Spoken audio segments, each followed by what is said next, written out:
I'm Aaron Freeman, and I hope you have your sauerkraut ready because it's going to be a spicy one in Berlin this weekend. I'm G. Orlando Ledbetter of the Atlanta Journal-Constitution, and it's gonna probably be a spicy one here over in Berlin. I'm Jarvis Davis, and I think the Falcons avoided the worst case scenario. ATL! ATL! Rise up, A-Town. It's the Falcons Squad. Everything Atlanta Falcons every week. Breaking down all the big hits and game-changing plays from the ATL. The way only the Locked On Podcast Network can. Straight from the ATL, the Falcons Squad Show starts now. Welcome into the Falcons Squad Show. I'm your host, Jarvis Davis, and riding with me today, I have my main man, Aaron Freeman, who's the host of Locked On Falcons, and also live from Berlin, Germany, it is D. Orlando Ledbetter, who is the Falcons beat writer for the AJC, the one and only paper in this town. Been holding it down for a long time. Y'all know who he is. And I want to start off by saying thank you for making the Falcons Squad Show your first listen of the day. We are free and available wherever you download your podcast and wherever you download your podcast. Make sure that you leave us a 5-star review. If you don't, I need you to pound sand. And, I appreciate that from all the folks who are going to do that in advance. Thank you. The Crossover Thursday is presented by Prize Picks. Download the Prize Pick app today and use code Locked On NFL to get $50 in lineups after you place your first $5 lineup. The Falcon Squad Show is part of the Locked On Podcast Network. Your team every single day. We're here for you. Coming up on today's show, does Zane give you operational peace? We need the second half in the first half on the defensive side of football. And I need to see a repeat por favor from 5. But first, there was a doomsday scenario avoided after the loss to the New England Patriots, we discussed the injuries that the Falcons were dealing with at both guard positions. And I think that, that was one thing that I said that offensively they just can't afford to miss out on the guys. And Raheem Morris stated that Matthew Bergeron is week to week, which translates to he's not going to play this week. And then Chris Lindstrom is listed as day-to-days, which is another raw translation that, hey, he might have a chance to be out there. So if, when you look at the Falcons being without Bergeron and Lindstrom, that's the worst case scenario, and I think the Falcons avoided it. So D, with Chris Lindstrom having an opportunity to play this week, how important was that to get a guy, at least one of those guys, back into the fold as they're going across the pond? Yeah, very important. They're going to be facing DeForest Buckner, one of the top defensive tackles in the National Football League. So if Chris is out there and is able to, play 95 to 100%, then they'll be in good shape. Kyle Hinton's the guy that has played well in a backup role on that other side. Some people thought they should have put him in at left guard and moved Bergeron out to tackle when McGarry got hurt. That's how highly Hinton is thought of. So they didn't do that, but it was certainly under consideration. So, yeah, as far as the backup plan, those 3 in your interior, better be ready to play against the Colts' strong interior. Yeah, I think that, one of the things that I think we all know is that the Falcons have to be able to run the football to have any success on the offensive side of the football. It seems like when this team has been punched in the mouth and the teams have locked down and saying, hey, we're going to put 8 in the box and dare you to run the football. And when they've done it, they haven't had success. And I think that having your guards in there, or at least one of those, your starters in there, at least gives you a chance, like free. But when you heard that Bergeron is more likely out, he's going to be out, and then Chris Lindstrom is day-to-day, meaning he has a chance to go out there and be right there on that right guard, locked in like he's supposed to be, and more than likely he's going to be 95 to 100%, like D said.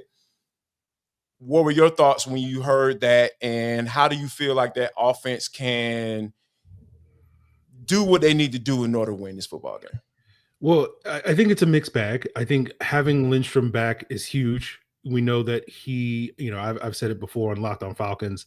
I think he's the best outside zone blocking offensive lineman, period, in the NFL.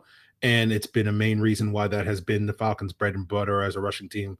So, piggybacking on the point that you made earlier, Jarvis, where like if this team is going to find success running the football, they're going to need someone like Chris Lindstrom out there this particular Sunday.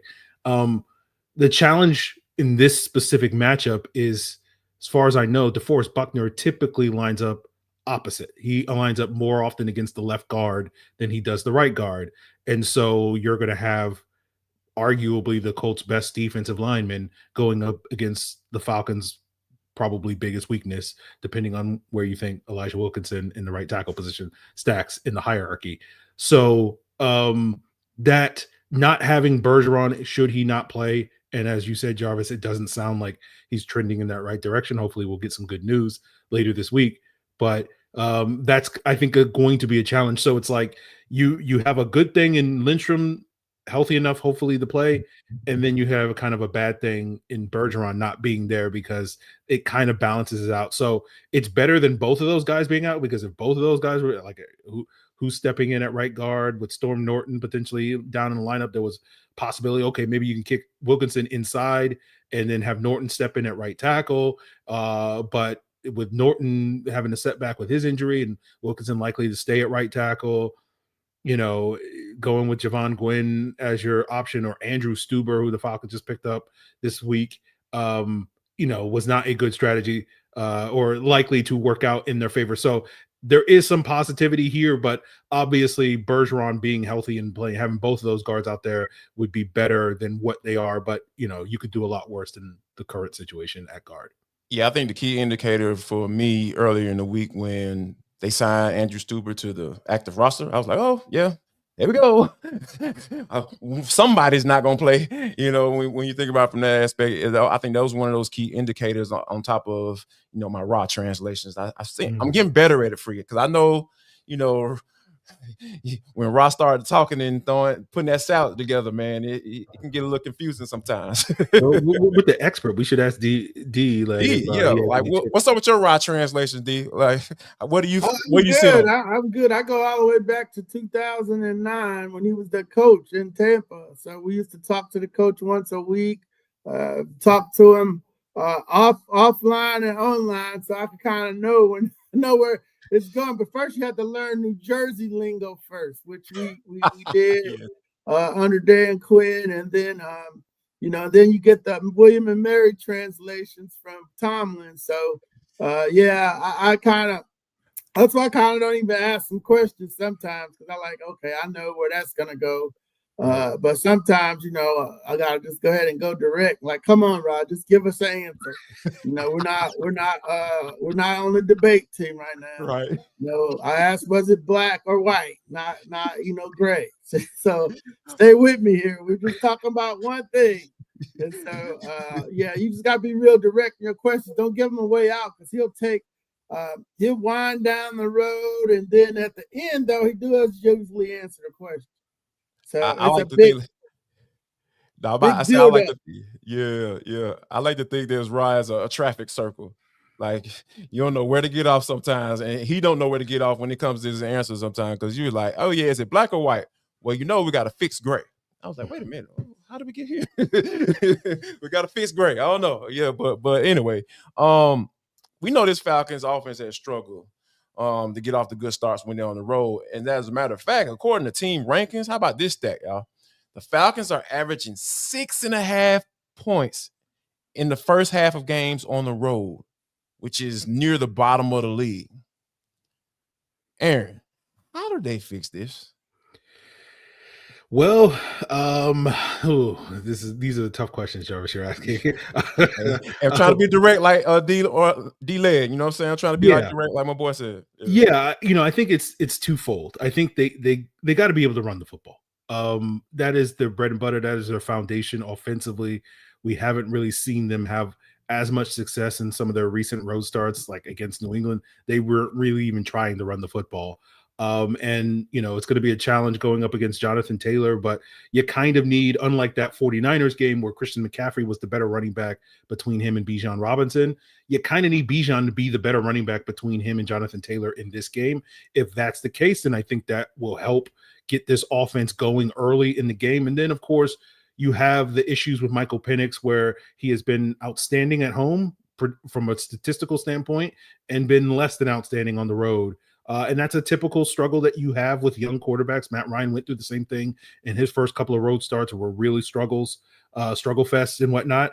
And I felt like Penix probably had his best game on the road, certainly this year, and arguably even better than what he was in that Washington game from last year when that was a road game. And so hopefully that's a sign of progress that the slow starts on the road may be behind him, and you'll see similar to what we saw with Matt Ryan about midway through his rookie season, where you started to get better performances on the road, and that was a contributing factor to that team, finishing that season strong. So I think you just kind of have to have your quarterback playing well. You got to have your running back playing well. And unfortunately, one individual person may be primarily responsible for that, and that's the offensive coordinator, Zach Robinson. And it's been very up and down with Zach Robinson so far this season, and so it's hard to put trust in like, oh, it's definitely going to work, because every time it seems like the Falcons take a step forward, it seems like the following week they take 2 steps back. So they need to continue that progress, and if they can, I think that will help them be much better on the road than what we've seen so far this year. Yeah, that's the thing, and we will talk about Zach Robinson. Yeah, just wait. We're gonna get into Zach a little bit. I definitely want to get D's thoughts on that. I'm coming up in a little bit, but I think that just the averaging less than a touchdown in the first half of games, obviously there is some disconnect when they're on the road, right? Like, there's almost like a 5 to 6 point differential when it comes to being at home. So when you think about it from that aspect, D, like, what is it that makes this offense just don't know how to start games when they're on the road? Yeah, I think it is, a matter of preparation. If you practice what you're going to do going into the games, everybody's ready. They know the plan. You attack it and you score on your first drive. A lot of the old school coordinators, starting from off of the Bill Walsh's tree, they scripted their first 15 plays.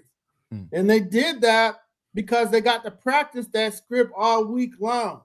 By the time you got to the game, everybody knew, and it was their best plays. It wasn't like, okay, I'm going to go attack over here, or I'm running outside zone over here 4 times. No, you attack the field in that first team scripted plays, then you adjust to how the defense is going to deal with your best stuff.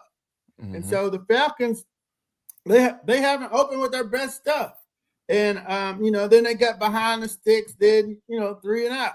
So, Zach doesn't script. He's a field guy, and he's not a genius. And people's got tape on him now. They got 24 games of tape on him. So, how do you adjust? How do you counter? Oh, people know you're going to run the outside zone on the first play. Where's the bootleg off of that? Where's the play action off of that? Where's the counters? I haven't seen the counters. So, people complain about the What's that, D? Yeah. What's that? What's a counter? You're okay, bread and butter. If you want to get in the eye and power that people, then, you better move some people off the ball. And quite frankly, in the last 3 games, they haven't been able to pull the people off the ball. And, I understood what was going on last week. That was the number 2 rush defense in the league. No need to bang your head against the wall. Go ahead and throw it to Drake 20 times, which they did. It almost worked. So I don't really get into play calling, but I get into preparation.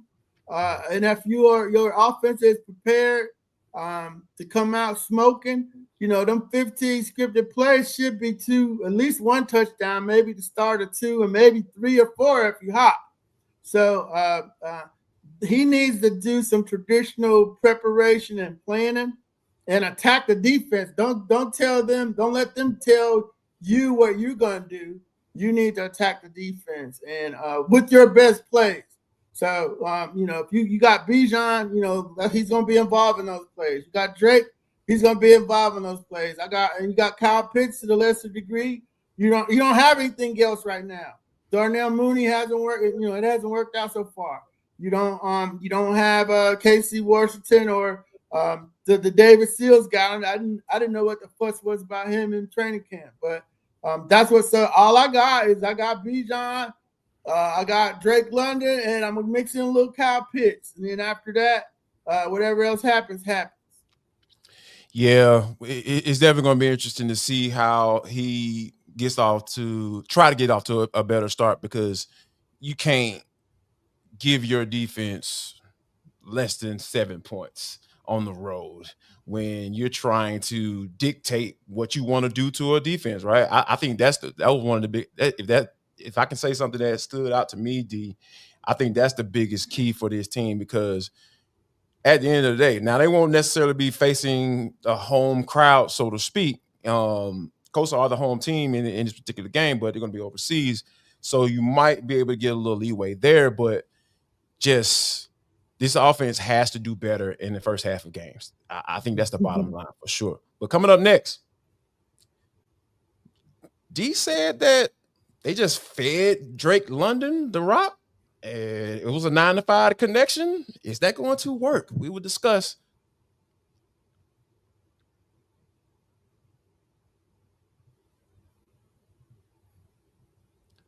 But I'll let you know that this episode is brought to you by Mizzen and Main. Look good, feel good. The problem is that most dress clothes only check one of those boxes. They look sharp. They look sharp. And so it's effortless to look sharp and feel comfortable. They actually invented the performance fabric dress shirt over 10 years ago, and they perfected it ever since. If you ever worn a Mizzen and Main, talk about what it is and how it feels. I'm telling you, it feels so good. It's stretchy, moisture wicking, wrinkle resistant, and machine washable. No iron and no dry clean. That is right up my alley. So here's what I want you to do. Right now, Mizzen and Main is offering our listeners 20% off your first purchase and at mizzenandmain.com with promo code LOCKEDONNFL20. That's Mizzen, spelled Mizzen, and Main, MAIN.com. Promo code LOCKEDONNFL20 for 20% off. And if you rather shop in person, you can find Mizzen and Main in stores in select states.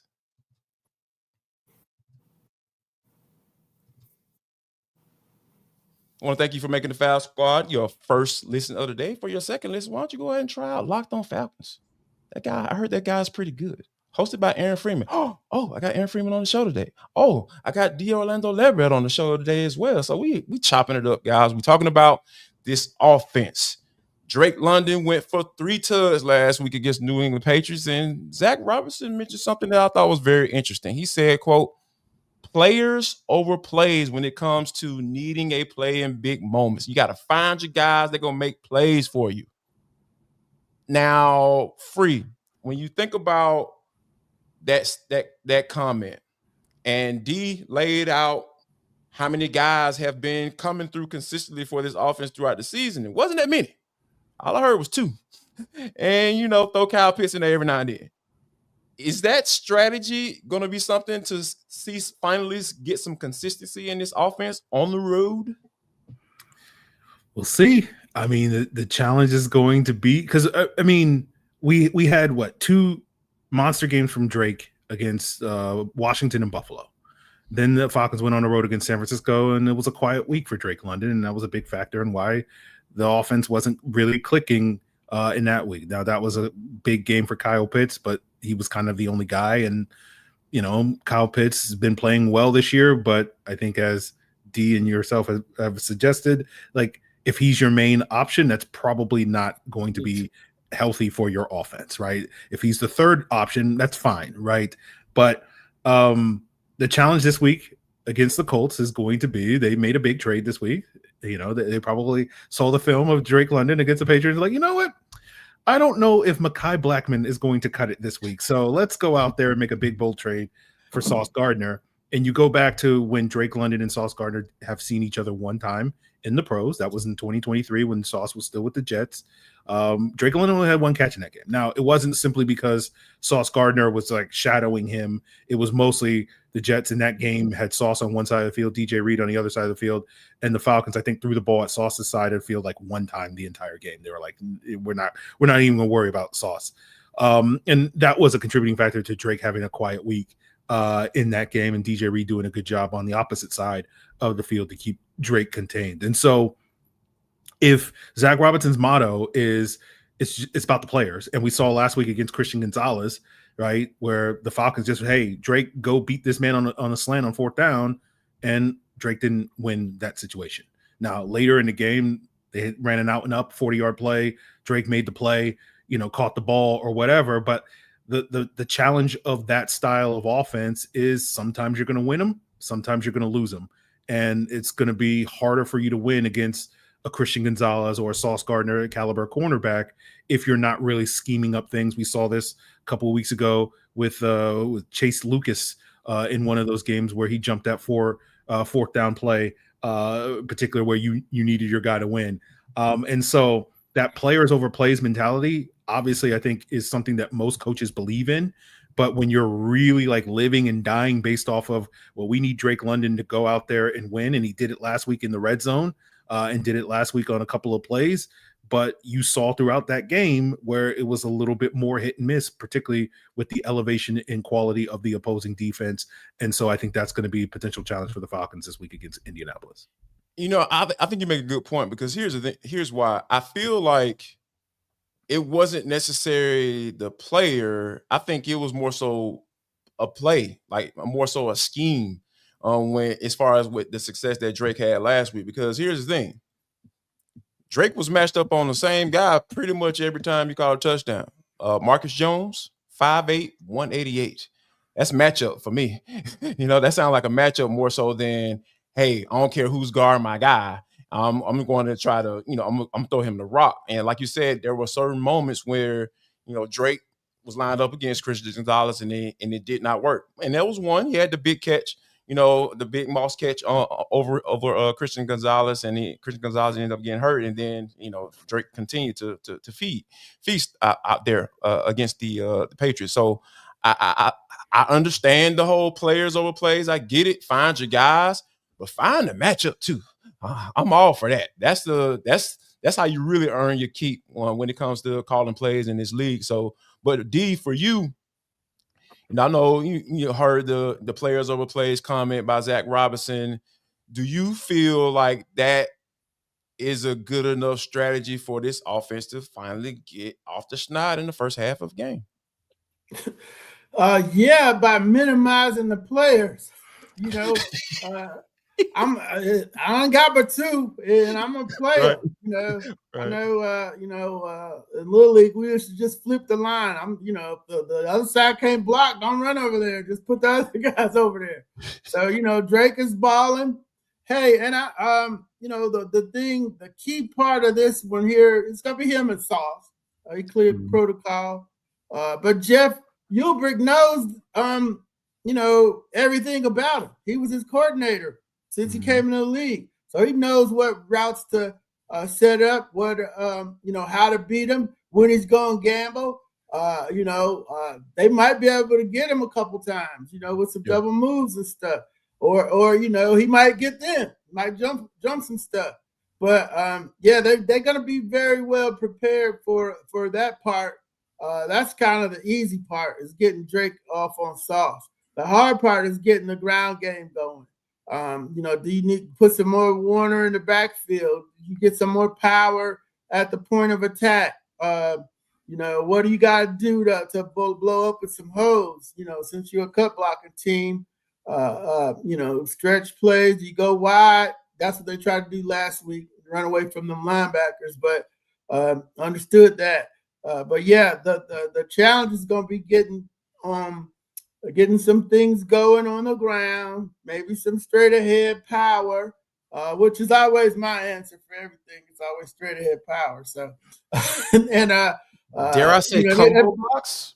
It might work. It might work with if you could pull some people off the ball, you gotta, whoever's on Buckner's gonna have a tough time. So I'm double teaming him. So, I gotta kind of try to get him out of the way. Otherwise, he's gonna wreck the whole day. So those are two things you gotta do, unless you want to live in the Kyle Pitts world or in the Algier dive pitch world. That's the way to go. It's not real hard how you gotta attack this Indianapolis Colts defense. Yeah, I found it interesting last week that Charlie Warner, mentioned him, kind of got X'd out of the whole game plan a little bit, last week against the Patriots. You had more a two-back situation with Tyler Algier and Bijan Robinson, and you had him flexed out, and you kind of throwing some different looks at the defense. I'll be interested to see what Zach goes into his bag of tricks. Does he have a bag of tricks? And see what he tries to throw at the Colts to try to have some success. D, we've talked about on the show. I want to kind of get your thoughts on this. We've talked about on the show about Zach Robinson. Do you trust him? Like, is he a coordinator? Do you feel like he's a guy that can have some sustained success in this league calling plays? Or, you know how those guys are. If you have sustained success, you go on to be a head coach. You become one of those guys. But for now, right now in 2025, do you trust Zach Robinson as the play caller for this team? Yeah, I do. I was waiting for this to happen. I knew this was coming because he had too much success last year. Now you got 17 games out there. Nobody knew where he was coming from, right? So it worked for the most part. Offense was with Kirk Cousins, he had him hot. Then it gets hurt, and it goes haywire. Penix comes in, they do pretty good. So it's 17 games of tape out there to study for 3 months. People studied that tape. Yeah. So you come out, you do okay early. People start taking away stuff.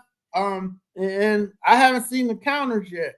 So I don't know if they're coming or not. He says he's got answers for everything they've seen. Well, they haven't worked.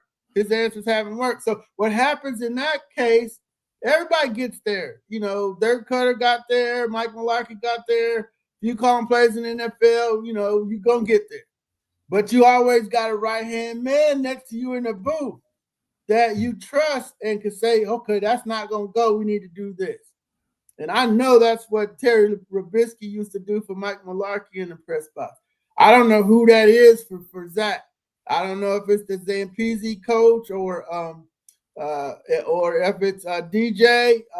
He's on the field. If it's TJ Yates, somebody got to be his ride and shotgun guy that says, hey, that we need to move it this way, or we need to counter this way. Hey, this is what they're doing to us. This is the zone beater. This is the man beater. Maybe let's go with. Can we see a crossing route, D? Yeah, maybe as a crossing route. I don't want to see another screen though. I don't want. And if you're gonna screen, you better block. And I've seen too many screens where they letting the guy run past. So, if they're smashing people, the screens work. So, and then the only way you do that is practice. So they don't really practice that. So I don't expect you're supposed to see it executed properly in the game. Because, there's just a lack of hitting. We see the hitting teams doing pretty good. So, that's my thing is, hey, do it that way. You hired them. You want to run when stuff gets tough, or you want to help them. I say, if you're a good football man, y'all figure it out. And, I think maybe Ike Hillier was trying to help him. Maybe that didn't work out too good. And, because we don't really have no real explanation why Ike's not here anymore. But then, you need to have somebody that he likes and can trust. And he believes, when they tell him, hey, Zach, that's whack, let's go here.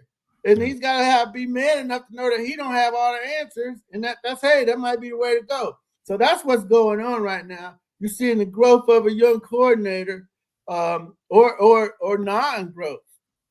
So if he gets to the other side of this, you might be okay for a long time. If you don't, you hire Mike McDaniel in the offseason. Oh, there we go. Free.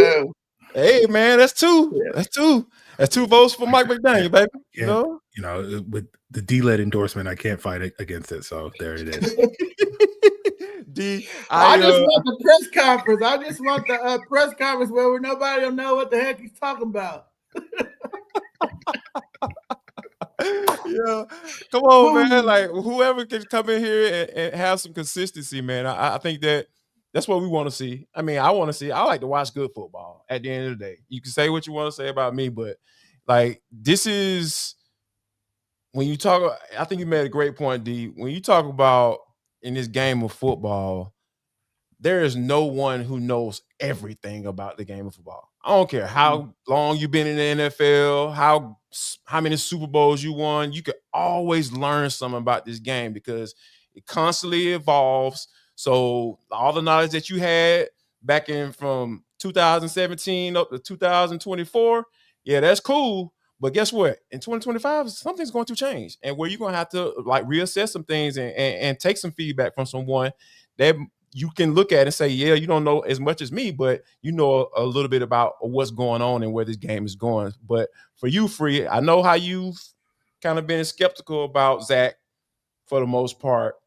Like, do you feel like you can trust Zach to get this offense back on track in order to get the dub this weekend? Trust is a strong word, Jarvis. No, I don't. I don't trust anything. That's why I framed it that way. The Atlanta Falcons. There's zero trust when it comes to the Atlanta Falcons with me. But I think the big challenge for Zach Robinson is the lack of cohesion in the offense, where it feels like, and I can't remember who. No flow seems like. Yeah, someone said this. I can't remember who it was, but it feels like the offense is kind of siloed, where it's like, here's what we do when we want to run the football. Here's what we want to do when we want to throw the football. And a lot has been made about the different motions that they have. We talk all the time about the lack of play action. And when you're trying to marry your run game to make it look like your passing game, and you have that potential natural flow where you can have, an 80-page playbook or whatever, and 25 of those pages are devoted to Bijan Robinson and 25 of those pages are devoted to Drake London. And then there's probably 10 of those pages for Bijan and Drake that are basically the same section, where it's just like, we can either hand the ball off to Bijan in these situations and it looks exactly the same as it would be if we pull that ball out and we throw the ball to Drake London, but you don't really have that cohesion in the offense. And so it doesn't flow, as you said, Jarvis. And I think that's really the challenge until they can get more flow rather than it just kind of feeling, and this was kind of the issue that led me to have some of my misgivings about the offense last year, even despite their success, was it kind of just feels like they're throwing stuff at a wall and hoping something sticks rather than this is a plan, right? Where it's just like, you started out last year running a lot of 2 tight end sets in that Pittsburgh game. It doesn't work. And then immediately for like the next 10 games, they're like, well, we're not running 2 tight end sets. And then they could play the Chargers and they need a tight end to block Derwin James, and they have Ray McLeod doing it. He can't do it. So the next week they go back to the 2 tight end sets, and then they go, Penix comes in 11 personnel. And so you talk about Charlie Warner, where it's like Charlie Warner's been a big part of this Falcons offense, struggles against Miami, and then basically gets benched. Again, piggybacking on what D-Led said, where it's like, if you're not trying to run the football, is Charlie Warner really bringing a whole lot to the table in that regard? So there's a justification for that, but it does feel like a much more of a herky-jerky sort of offense, where it's just like, one week we're trying this, and then the next week we're trying this, and there's really no flow to it, and that's where the lack of trust comes in. Yeah, this is one of those things where you're on a 3-game losing streak, and you got to figure it out. I know Ra has said that term or used that term quite a bit in these last few games and in the post games. Is at some point you have to, otherwise it's going to be something that you probably don't want to be having a conversation about. But coming up next, we'll answer whether or not this is Jeff Ulbricht's biggest test. We'll discuss.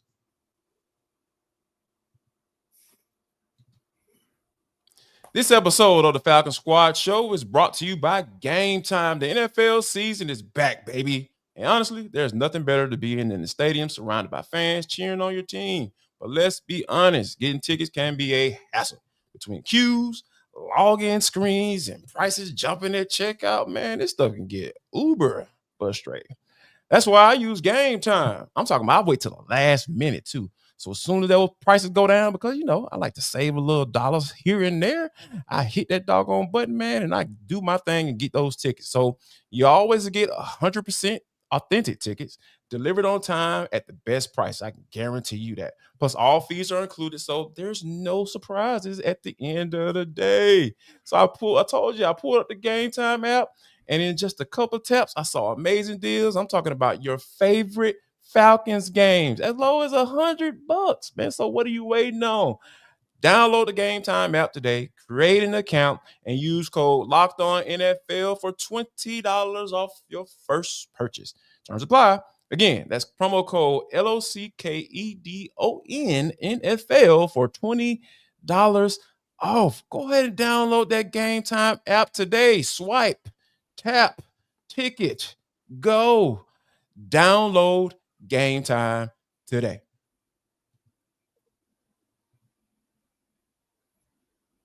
Guys, we talked about the offense and how they need to find some consistency. And I think that the most consistent group, I don't know if you all agree, it's probably been the defense. And that wasn't expected. Like the offense, Free, you mess with me all the time about my number for this offense as far as how many points they need to be scoring in order to hold up the defense until they get things figured out. And it's been the exact opposite. D, I've been saying for some time, I really like what Jeff Ulbrich has been doing with this defense. He's been figuring it out. When they've gotten punched in the mouth, he's adjusted. Zach Robinson, not so much. But with them going up against the Indianapolis Colts this week, they're the number one scoring offense in the league at scoring 32 points a game. Coupled with Daniel Jones making Brian Daboll look like a bad coach, I can probably agree with that statement. How can this defense build off the performance they had last week, D? Specifically in the second half of the game against the New England Patriots? Yeah, the big challenge, of course, is Jonathan Taylor. But so that's easy. But what do you do with Josh Downs? What do you do with Pittman? Can D. Alford handle Josh Downs?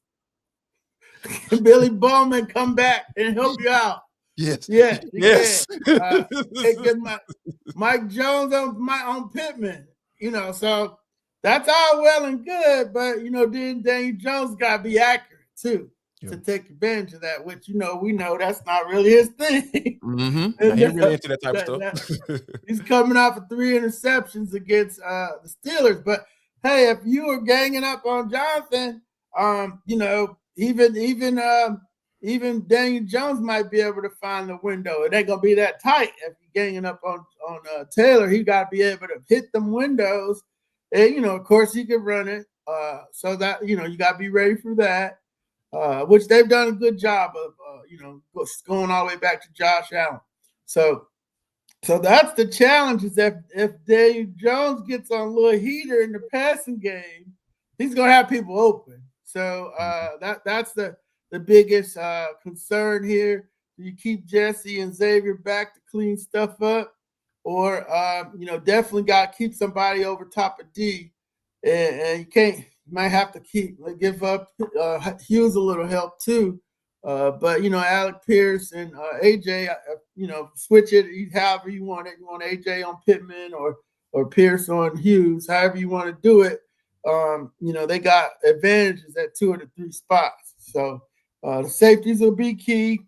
Ronnie Harrison in the run game, I think he'll be fine in space, but when them guards get up on him, that's a little tough for him. But yeah, the Jonathan first, and you just don't need Daniel Jones to get over here thinking he's Joe Montana and starts cutting you up and stuff. And so that's what you don't need. You need the Pittsburgh Daniel Jones from last week when he threw the 3 picks, which we've seen him do at the Giants. He might have, 8 games is probably his window.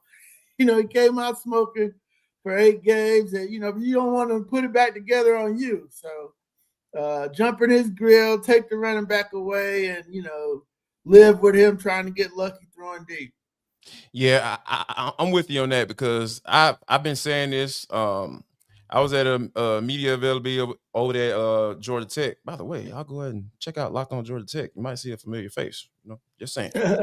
Just saying. And we were having a conversation. Right. We were having a conversation about Daniel Jones, and I said pretty confident, like, I don't buy Daniel Jones. Like, he'll have to go through this entire season playing, how he started off, right? Because D brought up the 3 picks against the Steelers, and the Steelers still barely figured out a way to win that game. I think that the Falcons they are equipped to continue that trend from last week, because we've seen it before. I'm not wishing. We've seen them make quarterbacks look bad before. And man, I just feel so good saying that.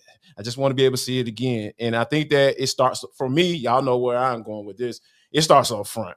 Like, that defensive line has continued to play. I need to continue to see what Dorless, those guys, LaCale London, Sam Roberts. Yes, I see you. The guys like that, they're going to have to load up on Jonathan Taylor, not just the extra safety coming down the box. Those defensive linemen going to have to get off it. The big package, I love it. Keep coming with it. David Onyemata, all y'all going to have to come up and play in order this week, because Jonathan Taylor is a specimen. And I think that, that attack style defense that we felt in that first game, even though they lost, that's the type of defense going to have to show up. But for you, Free, when you think about how they played last week in that second half of that game and how they continue to put consistent pressure on Drake May, with the threat of his legs, and Daniel Jones has that threat as well, how do you feel? How do you see this team having a repeat performance from last week?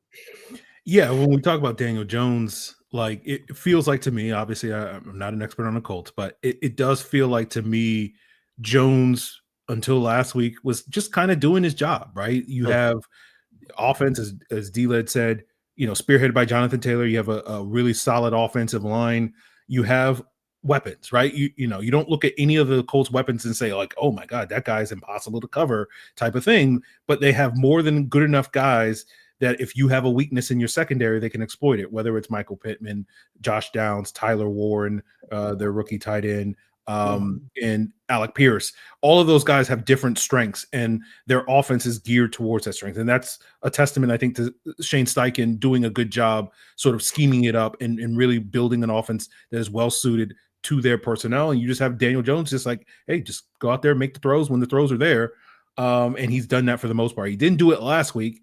To piggyback on your point, Jarvis, watching the film, so much of it to me was the Steelers' defensive line was able to control the line of scrimmage. Sure. That their defensive line was able to go up against that Colts offensive line, and take advantage of the non-Quentin Nelsons on that line. TJ Watt had a big yay. Cam Hayward, Keanu Benton, all those guys went out there. Alex Highsmith went out there and really took advantage and made a bunch of plays, getting pressure on Daniel Jones, leading to sack strips and all that stuff.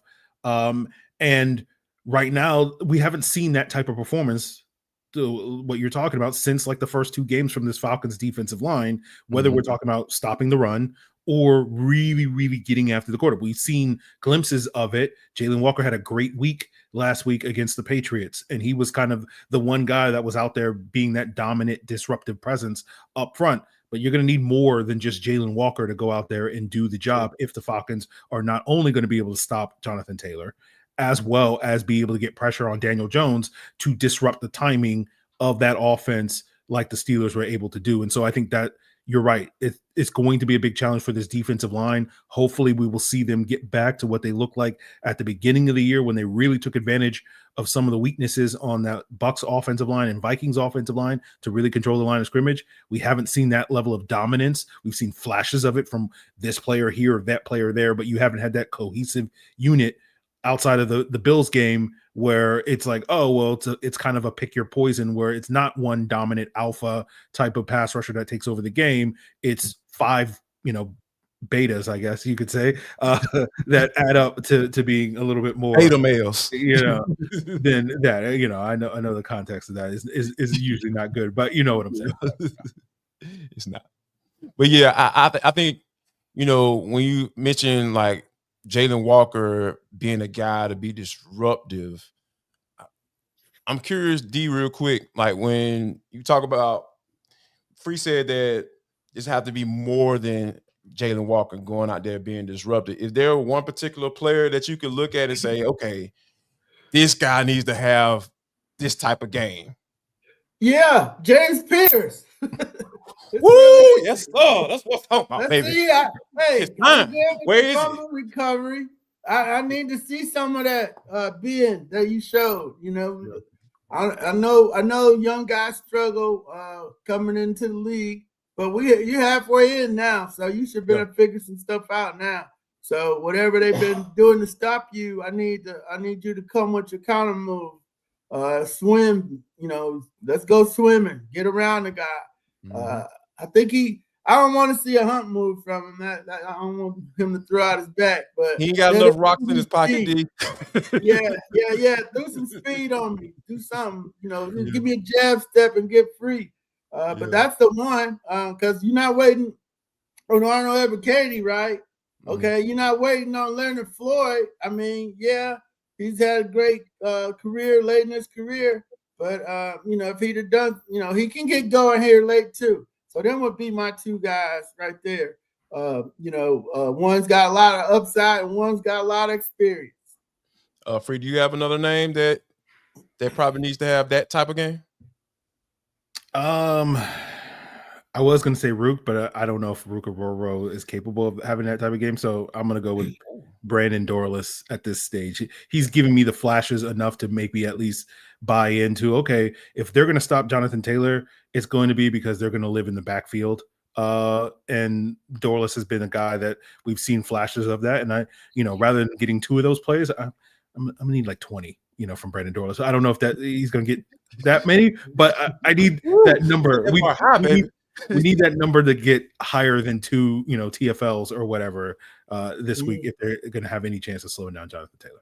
Yeah, I think I said going into that New England matchup that the young pups got to continue to shine. I think Dorless, I'm with you on that. Shoot, I need the old man to get right too. D.O., keep coming. I need to see that.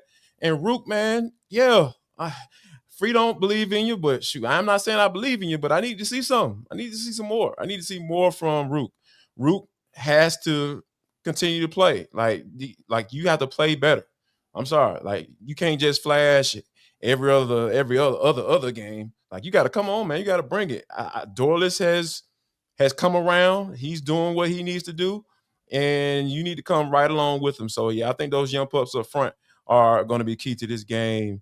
And stopping this high-powered offense, because these guys are putting up points, and they're gonna continue to do that if that defensive line doesn't get after it. But coming up next, have you found operational peace?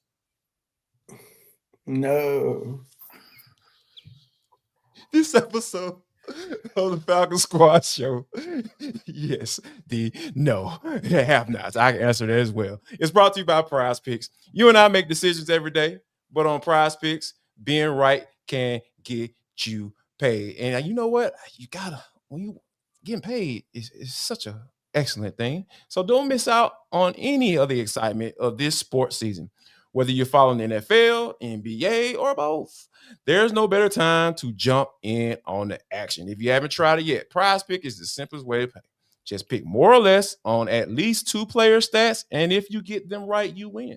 It takes less than 60 seconds to make your lineup, and you can play anywhere Prize Picks operates, including California, Texas, and Georgia. The new Stacks feature is a game changer. You can now pick more on steals, points, threes, and assists in the same lineup. Plus, if one of your players leaves early with an injury, the injury reboot saves my lineup from a loss. So download the Prize Pick app today and use code LOCKEDONNFL to get $50 in lineups after you play your first $5 lineup.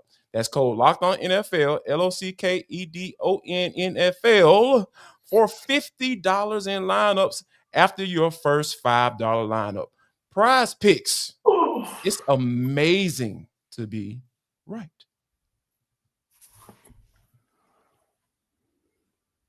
All right, wrapping things up here on the Falcons Squad Show. Guys, the Falcons did not get rid of Parker Romo when I wanted them to. 11:59 on Sunday, D. I was calling for it. I was wanting them to get rid of him. It was time. He had to go. But they got rid of him, on his day off. He got fired on his day off. You know what I'm saying? Yeah. Like, he relived the Friday movie, you know what I mean? So, but now the Falcons have Zane Gonzalez. And I thought it was very interesting because, Ra, he has his sayings, and they always stand out to me. He said, in reference to Zane Gonzalez being signed, trying to find that operational piece. So, Free, do you have operational peace with Zane Gonzalez as the kicker for this team? No. I said this on Locked On Falcons. I'm like, when they signed Zane Gonzalez, I was like, okay, I'm not going to talk about the kicker until the kicker is worth talking about. So if Zane Gonzalez goes out there and makes some kicks this week, we'll talk about him next week on the pod. But until then, like, I'm just going to assume that the kicking situation is going to continue to be a disaster as it has been all season long until otherwise. So no, I do not have operational peace until they go out there and prove it. Yeah, I think this is one of those games, and you know how things go with the Falcons. He probably is going to be do the Atlanta. He's going to probably Atlanta over this overseas and go 4 for 4 and get everybody all excited. Oh yeah, we finally got the kicker. And then next week you're gonna figure out a way to miss 2. You know what I'm saying? So yeah, I don't put any type of stock in bringing kickers off the street, man, and trusting them and saying, yeah, I'm at peace now. No, not for me. But for you, D, when you heard the news of Zane Gonzalez being brought in, did you have a Zen moment saying, whew, now I can breathe that Zane Gonzalez is the kicker for this team? No, I didn't. I did not have that moment of peace and tranquility. It did not come over me that way. Right. What came over me was that y'all knew Koo was messed up last year and didn't do nothing about it. Y'all gonna sign the international kicker and say y'all bringing in competition for Koo. And we bought it until we realized, wait a minute, he kicked in the Europe Football League, Yeah. What are y'all doing? Bring what So we let him sell us a bag of goods on Koo being good and bringing in Lenny, which was not real competition. And so now they're on this merry-go-round. They deserve to be on it. They could have got Matt Prater. They could have drafted Riley Passer. Now we can play the woulda, coulda game. There was some kickers out there to be had, but you waited, until you got the smorgasbords of guys on the street, pumping gas. The quick trip guys is what I call them. They hang around, go kick in the morning, go to Quick Trip, get them a couple donuts, and hope the phone rings. So they deserve it. They knew they knew better, and they can go look in the mirror. And next time Zane bangs one off for the right upright here in the coming weeks, because we know it's coming. Yeah, man.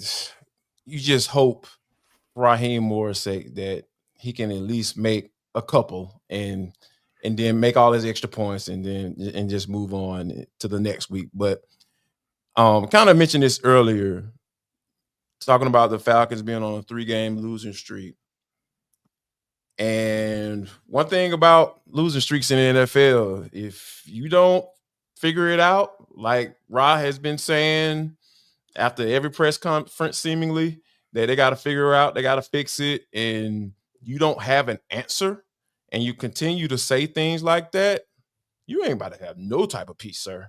But Free, when you think about where this team is, what the situation is, where the general manager's status is, when we were having conversations about him being on the hot seat this year before the draft, after the season last year, do you feel like a 4-game losing streak will start to spark some conversations up top out in Flowery Branch if that were to happen?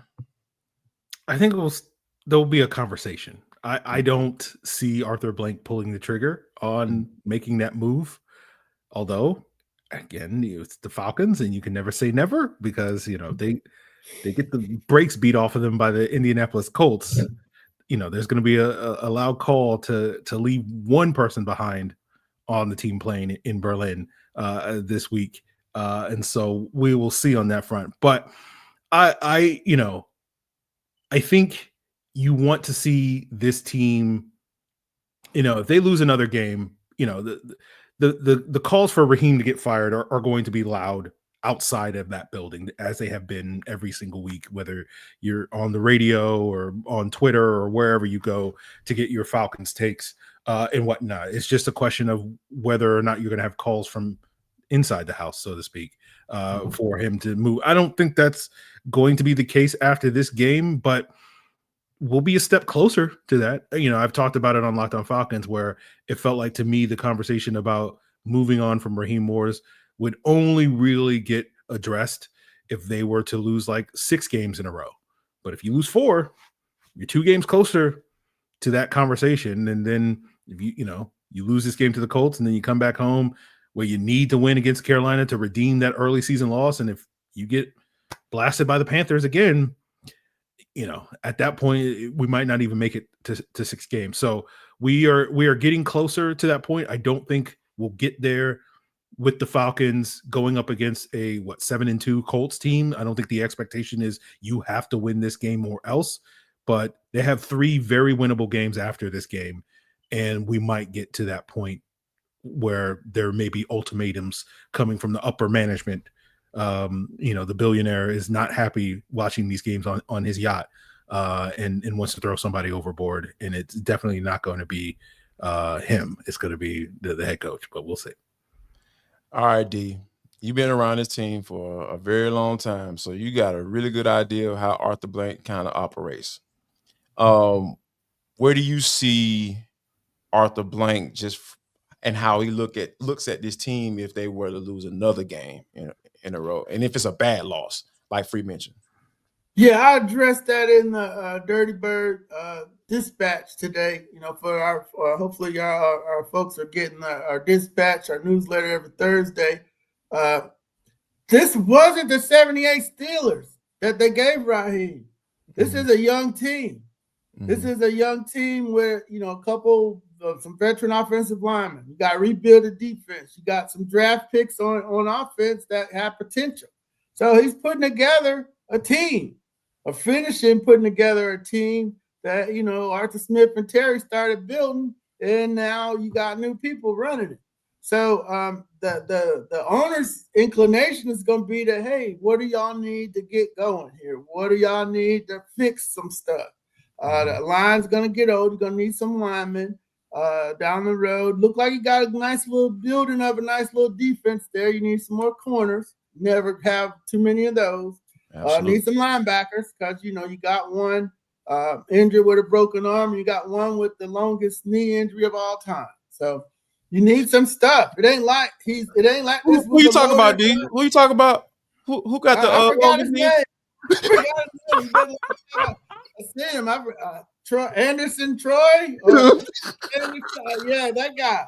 So you need some players. It's not like this is the 78 Steelers and people around town are acting like Raheem messed up the dynasty. He lost 7 straight years. He's trying to win. So I'm inclined to give him what he needs to win as opposed to throwing him overboard because he didn't fix all the mess that was already there.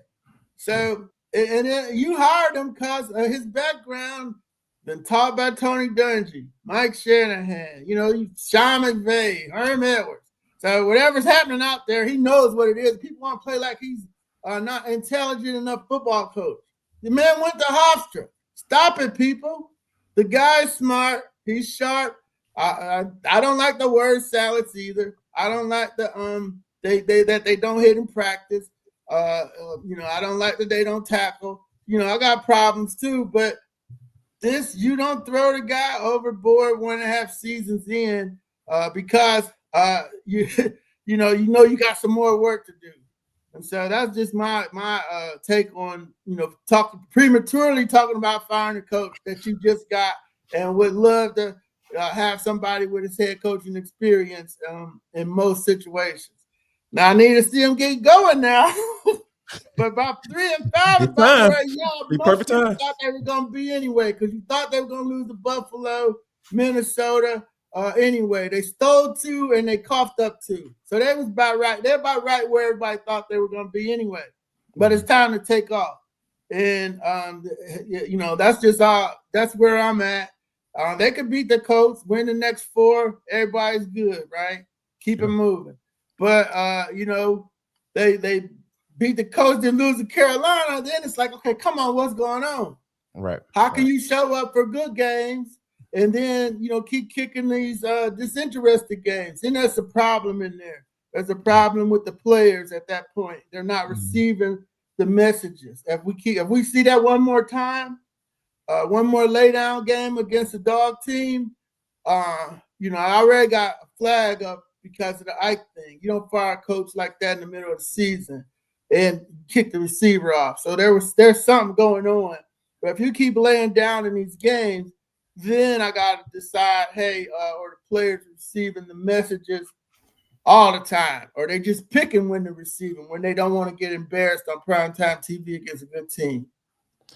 Yeah, absolutely. And I think that, I think Rod knows what it at stake. Like you said, D, I think people want to question the man's intelligence sometimes. I mean, I know I joke about him, but I've had some good interaction with Rod. Like, I think this is a guy that he understands, like you mean, he's been around this league for a long time. He understands what's going on. And I think that if he's able to push the right buttons, I think this team can do something. I just think that it starts with that offense finding some consistency, because that's the only group that I question right now. Like, that's my big question, this offense. And I think hopefully they'll be able to get it figured out. And want to thank you for listening and watching the Falcons Squad Show right here on Locked On Sports Atlanta and on Locked On Falcons. So make sure you subscribe to Locked On Falcons, where Aaron Freeman is the host. Got the good stuff for you. Also, D. Orlando Ledbetter brought up the Dirty Bird Dispatch. Make sure you check that out every Thursday, D. It drops? Yes, 10 a.m. Thank you. Absolutely. So y'all make sure y'all check that out as well. And I'm Jarvis Davis. I'm the host. And I just run my mouth and I play a little ball.